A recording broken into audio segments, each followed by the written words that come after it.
അങ്ങനെ എമ്പുരാൻ്റെ ടീസർ ഇറങ്ങി. Director staff ചെയ്യാൻ മരിച്ച ദിവസമാണ്.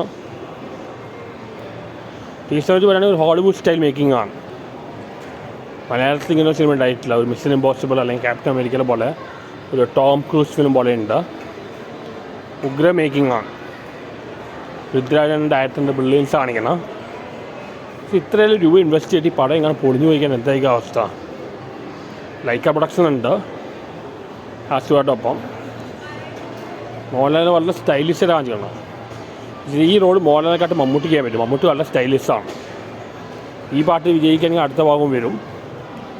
എന്തായാലും പടം വിജയിക്കട്ടെ. ഫിലിം ഇൻഡസ്ട്രിക്ക് ഇങ്ങനത്തെ വലിയ വിജയങ്ങൾ വേണം. ഇങ്ങനത്തെ ഒരു പാടം ഇപ്പോൾ മലയാളം സിനിമയിൽ ഒരു ഹോളിവുഡ് സ്റ്റൈൽ എടുക്കാൻ പറ്റാവുന്നത് പൃഥ്വിരാജാണ്. പൃഥ്വിരാജ് വളരെ ബ്രില്യൻ്റാണ്, ഇൻ്റലിജൻ്റാണ്. ഇതിട്ടായിട്ട് L3 യൂസ് തേർഡ് ഭാഗം വരട്ടെ. ഇത് പ്രീക്വലും സീക്വലും കമ്പൈൻഡാണ്. എന്തായാലും എമ്പുരാൻ ആറാടാൻ തന്നെ ചാൻസ് ഉണ്ട്.